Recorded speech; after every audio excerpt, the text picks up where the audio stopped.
McDowell supremacy. Let's go. Michael McDowell gets the win at Indianapolis. I got my McDowell diecast from his 500 win out. I am so happy right now.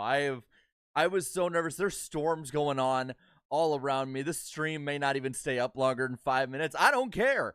I'm going to have fun with this. It's not many times anymore that a driver that I'll root for gets a win. So I'm going to friggin' enjoy this. This is awesome. Thank you guys for jumping on. Already over 300 of you guys. Spam some 34s in there for McDowell supremacy. I love it. And you know what? Hate the catchphrase all you want. I don't give a shit. Screw you. I don't care. I don't care if you hate it. I love it. And I am going to completely milk this for the next week. I don't care what I said earlier in the week at this point. I still agree long-term with what I said. But right now, I'm enjoying the moment. Thank you to Sly Supersonic for the 6. Saying congratulations to Michael McDowell. Ford is on fire right now. 3 wins in a row. FORD stands for first on race day. And thank you, Rasheem Hall Stewart, for the $1 super chat. Really quick before we get into the race itself, before I take my victory lap, before this stream hopefully doesn't go down because of the thunderstorms that are all around me right now and all hell going loose.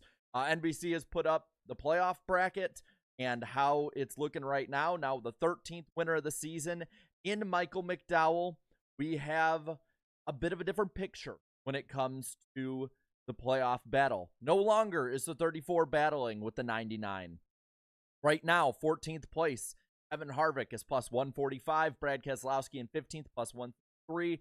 I think it would take a damn miracle or nightmare for them to be taken out of the playoffs at this point. I still, yes, there's 2 races left. Yes, Chase is very good, but we cannot guarantee wins until they happen. Plus 28 for Bubba Wallace in 16th at the moment. Now he is on the hot seat on the cut line. Daniel Suarez, 17th, minus 28. Suarez had a great day starting from the pole. Wasn't able to beat the 34. The 34 is the best car, and he got the win because of it. Ty Gibbs now minus 49 from the cut line in 18th. Going to be probably win or bust for him as well. And win or bust especially for Chase Elliott and Alex Bowman, tied for 19th, minus 80 points to the cut line at the moment that we run. This was the 2023 Verizon 200, a race that went 82 laps, had 1 caution on, I believe, lap 2. Restart lap 6, they went green. The next 76 laps, there were 7 leaders, 10 lead changes, and let me double check on NASCAR.com, but yes, this race lasted 2 hours, 9 minutes, and 58 seconds. Going to read a few of these super chats right here, and then we will get into the finishing order of this race. Then we'll pop it up on the top of the screen. If anything's wrong, let me know. I put this stuff in while also taking a victory lap around my apartment, so it's just one of those days, man. I might have a few mistakes. Bear with me.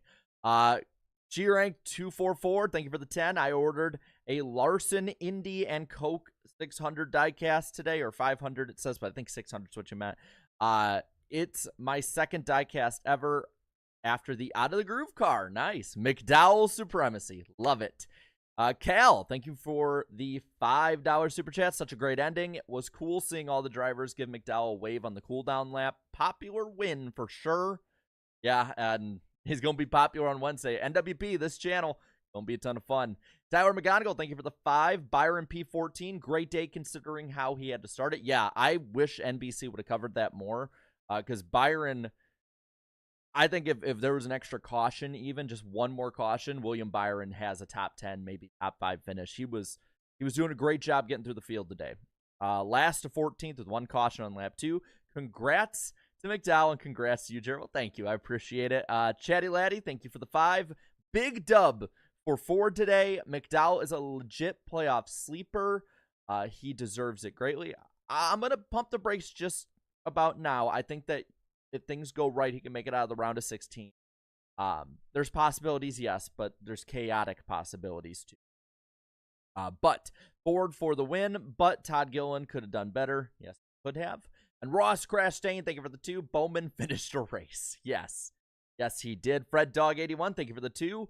what the hell happened to Allmendinger today? They had said that their cup program they just didn't think they hit it today with colleague, and colleague suffered greatly. But enough on that. Let's get to the finishing order of this race. We'll look at the super chats, the rest of them, after we get through the results and play-by-play of the race. Not too much big moment-wise happened, but honestly, probably the best Indy road course race.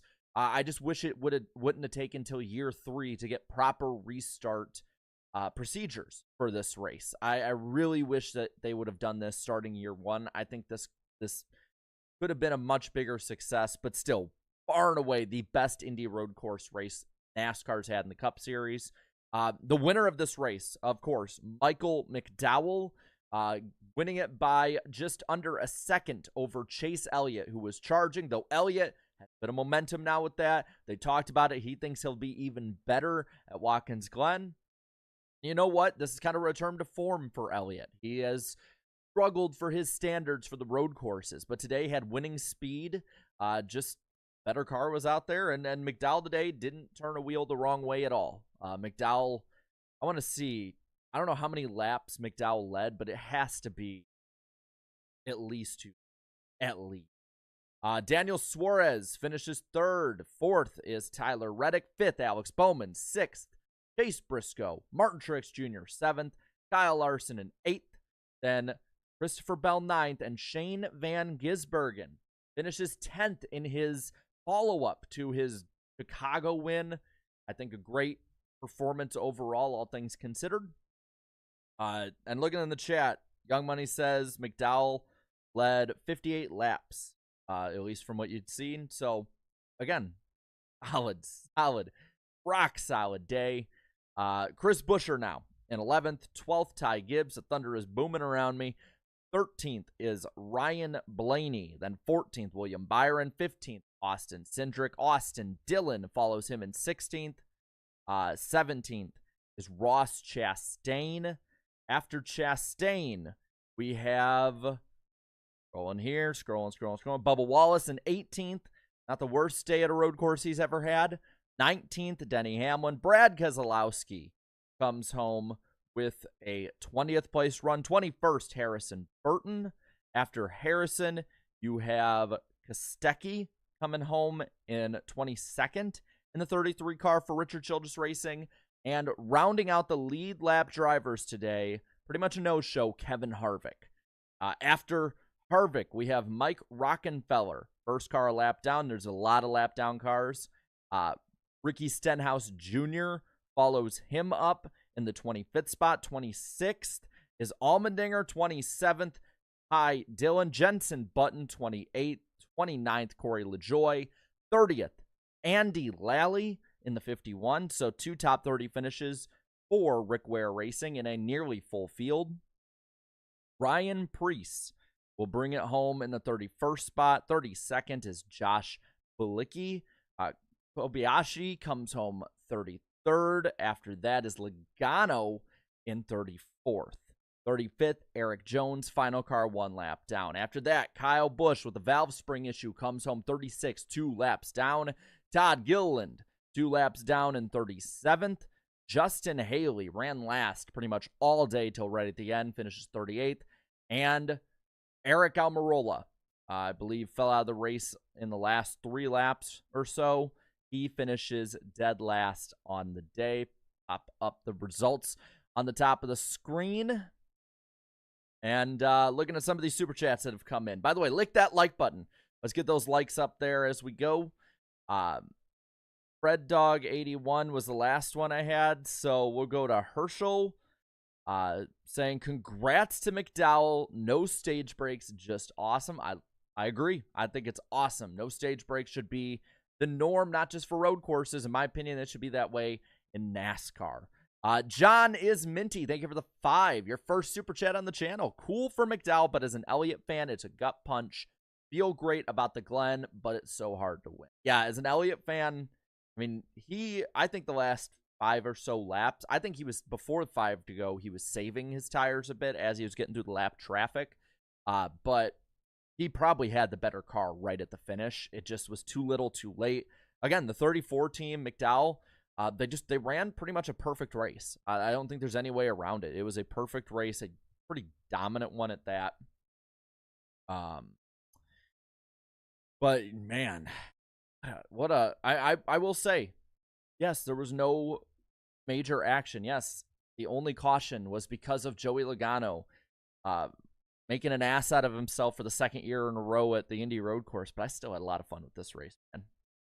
Bryce, thank you for the 5 as well. This is why no stage yellows are awesome. Need to be a must at all tracks. 100% agree. CBB, thank you for the 5. And with that, Indianapolis road course goes out with a whimper, not a bang as many expected. Also, SVG top 10, while other ringers lagged, is a bit of a statement. I will say, I agree with the statement part. I don't think this is a whimper. Again, I think this is the best race at this facility, road course wise. We'll get to the rest of these super chats in a bit, but I do want to leave you guys with a poll. What do you think? Okay, so this will be the poll. What do you think the future of NASCAR at IMS should be after this race? Because I saw a lot of people saying, "Hey, bring the road course back. It finally got good." So what do you think the future of NASCAR at IMS should be after today? And I'll put oval only, back to the oval, I should say. Stay on the road course, or switch every other.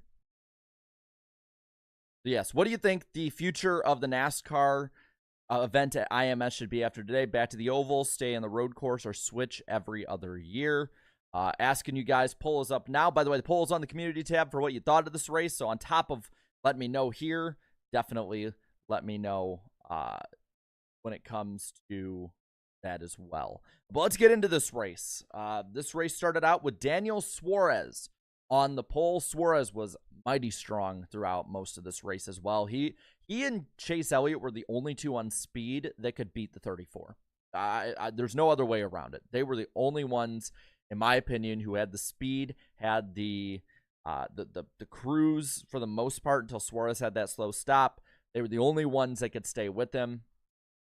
But he still started on the pole and had a great run today, which still keeps him in that fight now with Bubba Wallace. And if Chase Elliott doesn't win next week, we don't have a new winner next week, coming to Daytona, anything can happen. I know Bubba probably has the edge there, but still, anything can happen. Kostecki would start from the rear after his crash in qualifying. Byron would start with a pass-through penalty, which he was saved by, thank God for him, when it came to that first yellow. But there was a clean start on lap 1. That rolling start, the speed, definitely, I think NBC captured the speed on the start and the one restart of the day. Unfortunately for them, they didn't get an opportunity to show more of it.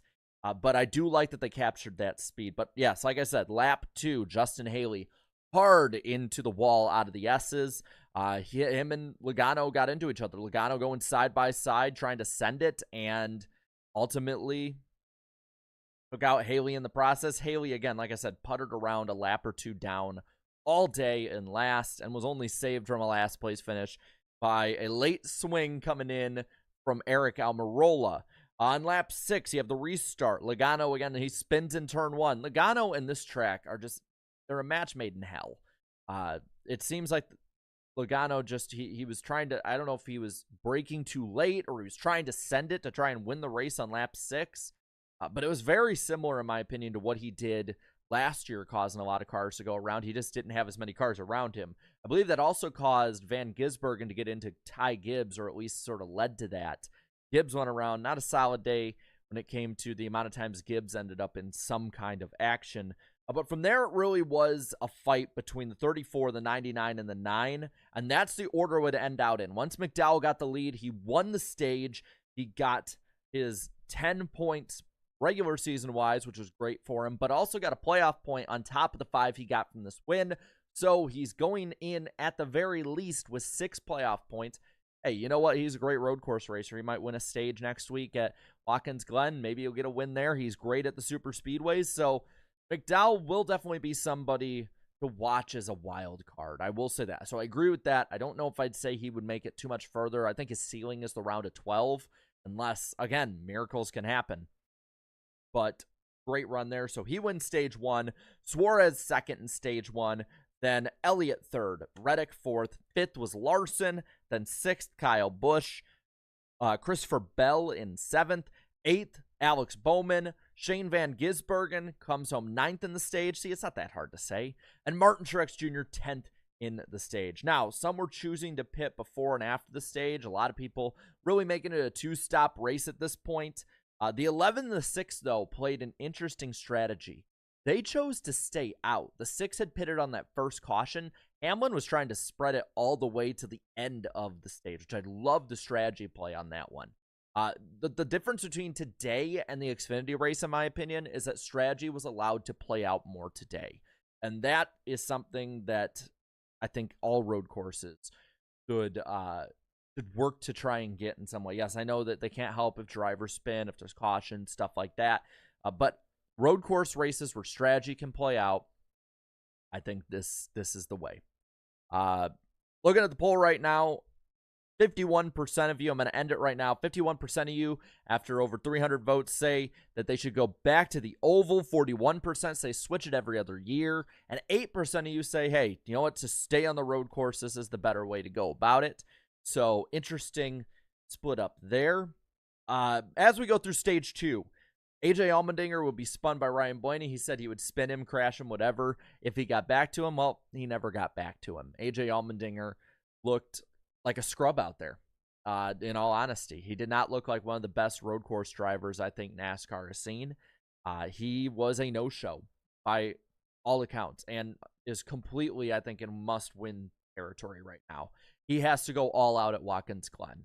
And when you got Chase Elliott, Kyle Larson, Michael McDowell, Tyler Reddick up there, the road courses are even tougher now to win because you have so many good drivers in them. But as we talked about, strategy goes on. Denny Hamlin will win the stage just barely over a charging Michael McDowell, who made a great move getting past both Brad Keselowski and Daniel Suarez coming to the finish of that.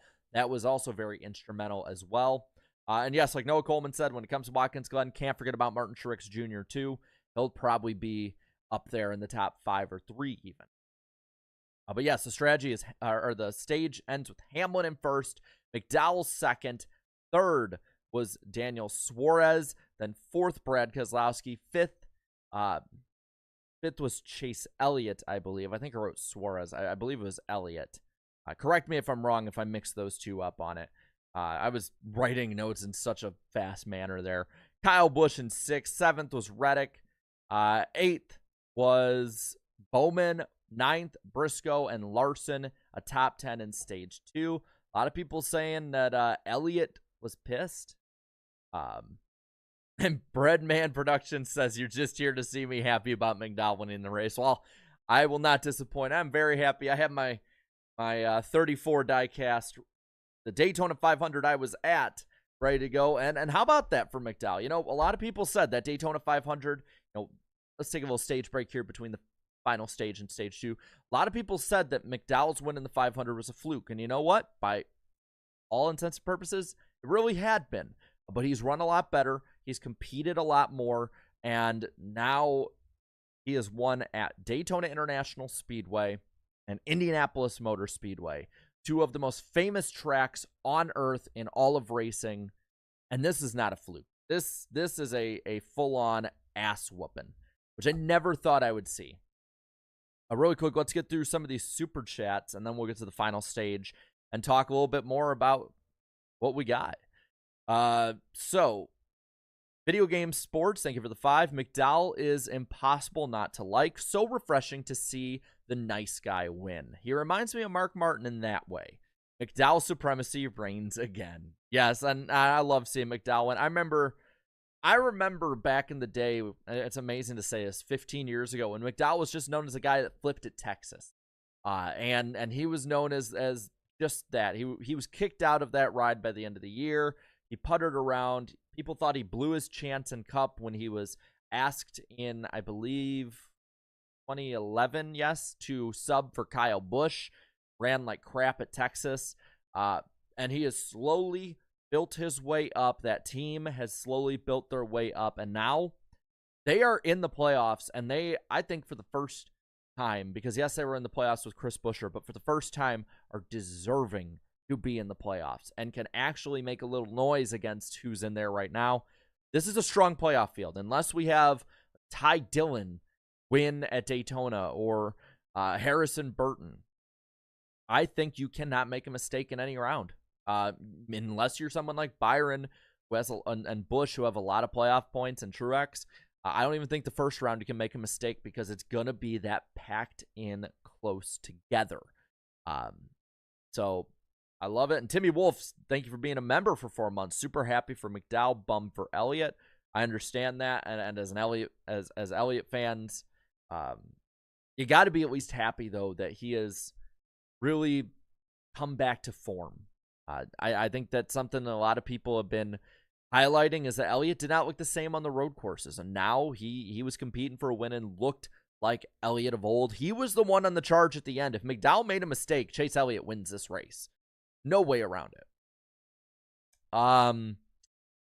Marky Mark, thank you for the 5. Great racing today. Cool that SVG got 10th, and great run for McDowell. The next 2 races will be awesome. Yeah, in my opinion, I think that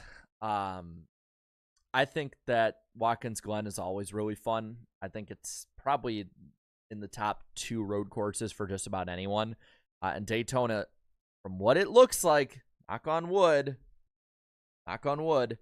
it looks like there's no major storms that are going to hit around that time, tropical storm or hurricane. Everything's kind of quiet on the Atlantic. So I don't think we're going to have a problem with rain, hopefully. I mean, it's Florida. There's always pop-ups. So I think it's going to be a lot of fun.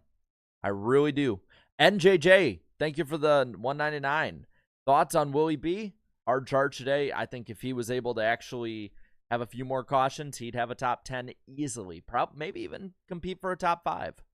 Steve, thank you for your super chat as well. I'm a Byron fan. My 16-month-old kept raising her hands and yelling during McDowell's burnout. I think she found her driver. I love that. Raise them good and raise them young to be NASCAR fans. I love hearing that. And yeah, Darian didn't jinx it. Thank God. Finlay, thank you for saying that you're thrilled for McDowell. I appreciate that as well. Happy for Ford. Concerned about Penske.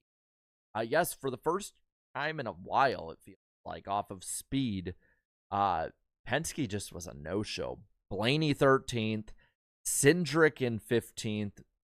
Like I said, Logano looked like an idiot out there, finishing 34th. I won't be too concerned, but if it continues into the playoffs and it's not just road courses, there could be a lot of reason to be concerned. Andrew Winslow, thank you for being a member for 4 months. We're never going back to the old points after this. We're never going back to the old points ever. I've accepted that. I just do the one on the community tab for fun. By the way, subscribe if you're new. We do this every week for just about every race we can. The ones with the upset winners like this, the ones with the dominant winners like we see a lot of times, everything in between. Good races, bad races. We will be here after pretty much all of them unless something happens. So be sure to subscribe and check out Daily Downforce. They really help us out with a lot of this stuff too. And you can get some of my merch there. I got some Iceberg hats and shirts coming in soon. Tyler McGonigal, thank you for the $4.99. The 2 lifted early coming to the checkered and gave Byron P14. Was watching the live onboard and laughed so hard. Penske in shambles.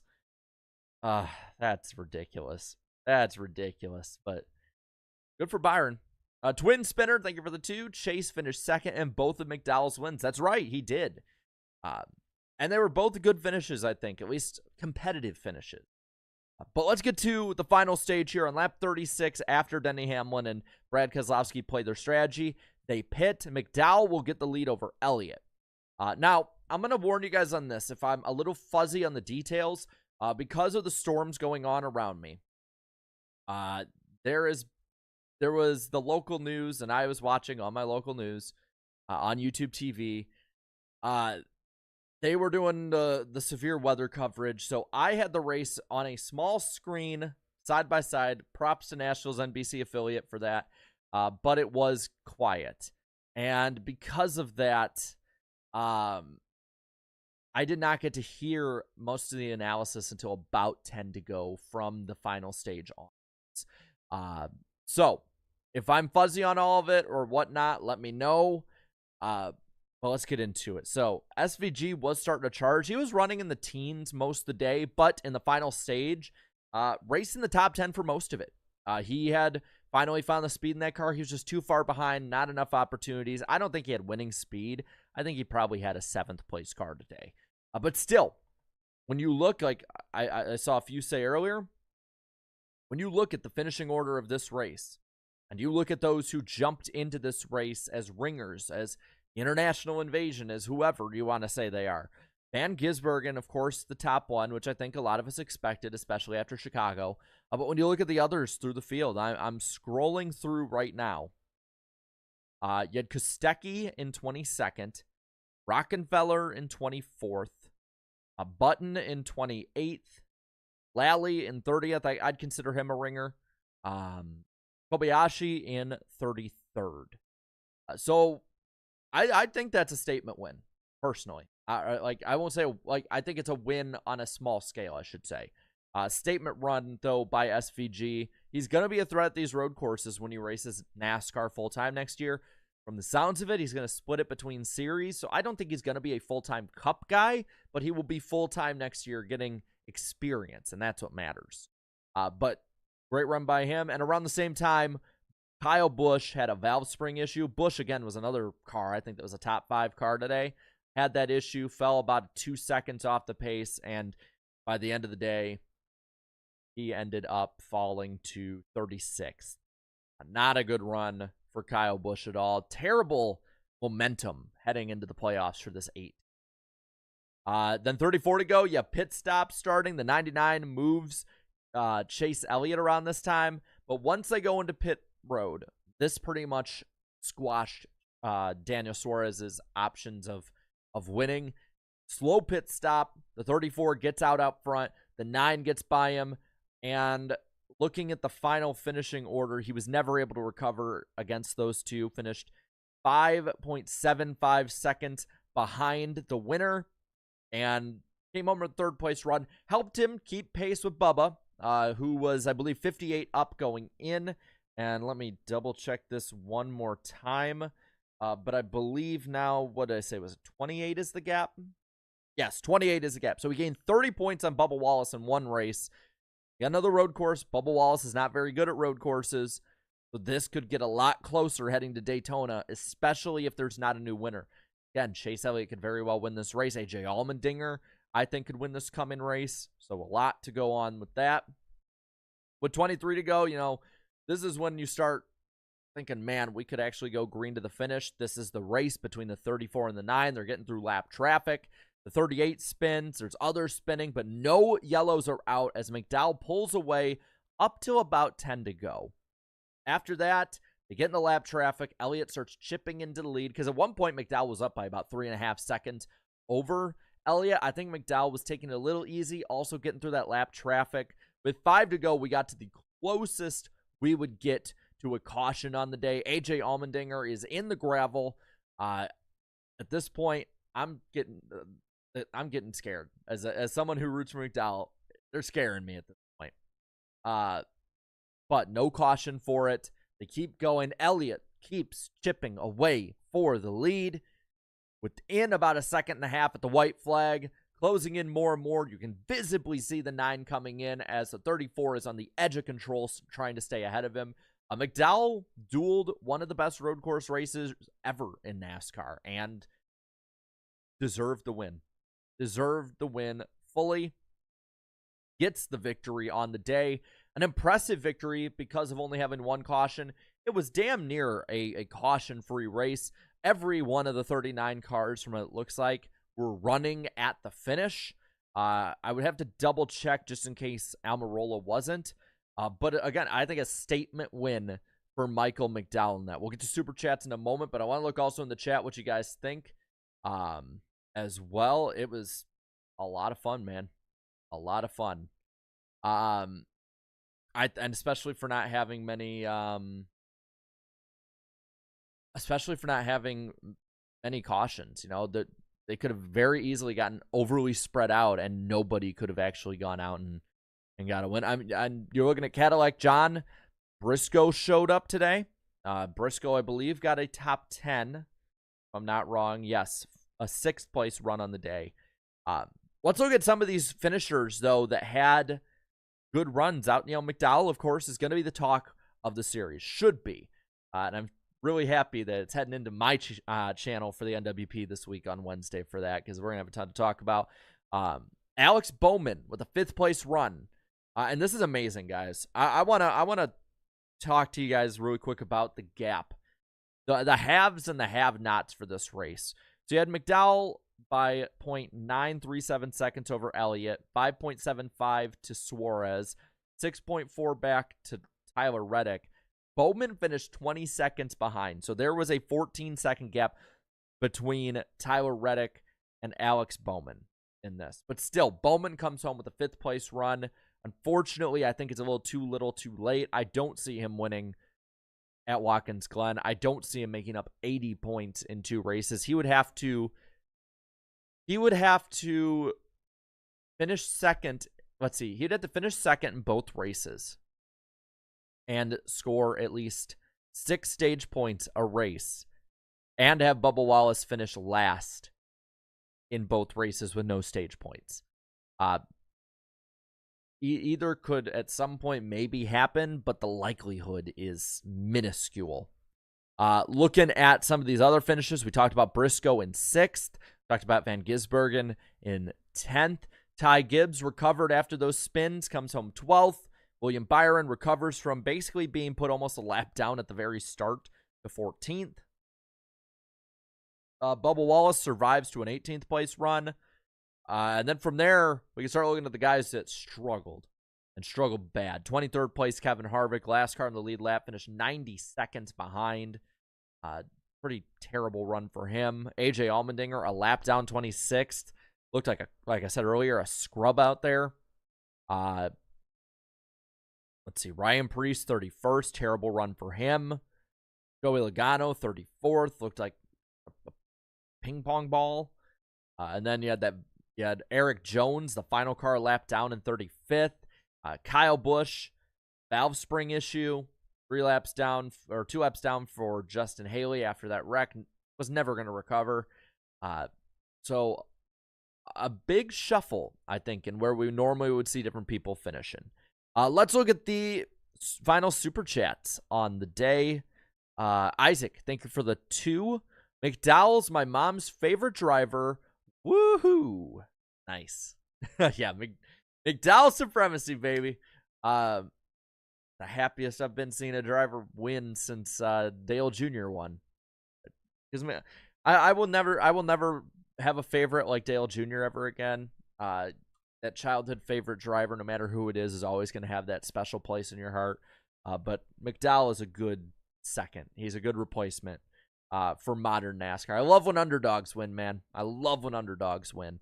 And that's probably gonna. I'd give it an 8 out of 10 on the day personally. I don't think that this was a 9 out of 10. I don't think it was a 10 out of 10. But for me, an 8 out of 10 is a very good race that has some kind of intrigue and storylines to follow. And we had that through the day. We had storylines with McDowell to follow, Elliott to follow, Suarez. You look at those top finishers: McDowell, Elliott, Suarez, Bowman, Briscoe. 5 of the top 6 could have got their first win today and shuffled everything up. We got it with McDowell. I think having that kind of difference in finishers up front is something NASCAR needs. And you got that word they're going to keep using, parity. And we got it today. Void, thank you for the 2. No comment, but I appreciate it anyway. Will Griffin, thank you for the 5. HMS needs to ban extreme sports and sprint car racing. The 9 and 48 would be in if they were like JGR. Allen should have pitted before the 34 and 99. I think with the strategy, that it's difficult in hindsight because I think you're waiting for a caution. You've got to get to that fuel window. Remember, at the end, they were talking about fuel being an issue. So I'm not going to go too much at Alan Gustafson about this. I don't think it's too big of an issue personally with that. As for the 9 and the 48, though, yeah, Chase Elliott would have easily been in. He probably would be the 16 seed right now if he didn't get a win while still racing all the races. Alex Bowman would have been in before today. I don't think he would be still, even if he were to race every race. But I understand they'd be in a much better spot than they are currently in had they not missed those races. But you know what? They're standing behind their drivers. We had that debate before. I personally think, yes, there should be more focus and not going out to do dangerous stuff or going too far out. But for some drivers like Kyle Larson and maybe Alex Bowman, it works. So I'm not going to go too hard in on it right now because the ripple effects could be different. With McDowell winning, that changes even how that would have been. Because I don't think Elliott would be ahead of the 4 or the 6 at this point, or he'd be right there with them. So it would be a close battle either way. But as for the 48, for sure, I don't think he would at this point. Just because if Elliott also wasn't injured, he would be ahead of the 48. Chris, thank you for the 5. How did Stenhouse have a car left running at the end? He better have security because the ringers are going to be after him. Yeah, Stenhouse went purely back to like 2018 through 2020 form today.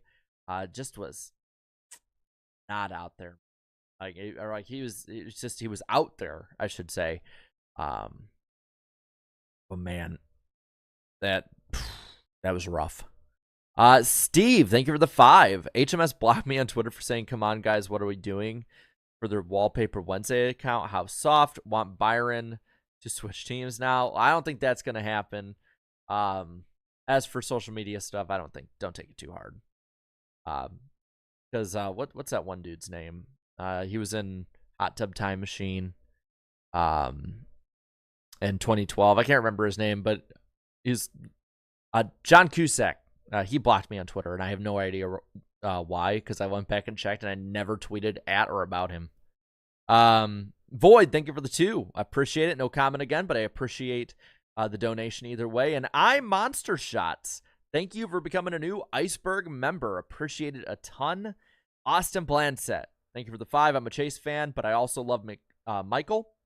So I'm very happy / disappointed at the same time. I'm really proud of him. See, that's kind of how I am like in the 2000s and into the 2010s, like 2009. I was always upset because Junior would do bad. But my second favorite, being disappointed with Junior, my second favorite, Mark Martin, a lot of the time would win. So I was happy. It was the same way with like when Truex would win before it became too dominant. So I get that, but still pretty fun, man. Pretty fun race overall, and having a new winner, having an underdog winner, and this Wednesday is going to be fun. You come back 8 p.m. Eastern time, this channel, gonna be a blast. And man, I was talking about McDowell maybe should have been replaced by Zane. I think still long-term Zane over McDowell would be the better choice. But in the moment, man, McDowell made a statement.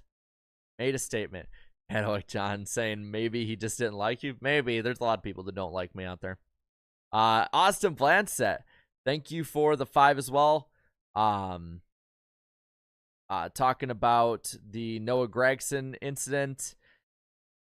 I'm going to stay out of when it comes to talking about individual people like that. I've talked to Daniel before. I'm not, going to talk bad about people on here or anything like that. Even if I do disagree with Noah Gregson's suspension. Cadillac John saying, tagging me here, should Montoya have won in 09? Yes.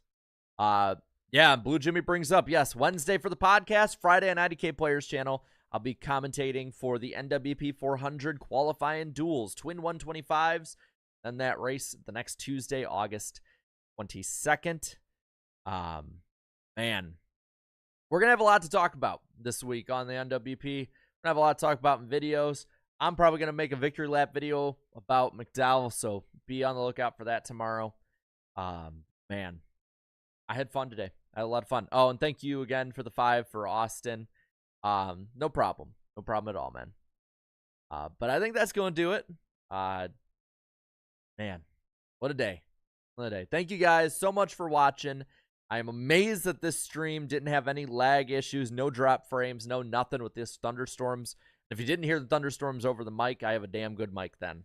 But I appreciate you guys coming out. Can't wait till next week. We'll be live after both Watkins Glen races. And until then, have a good one. Night, y'all.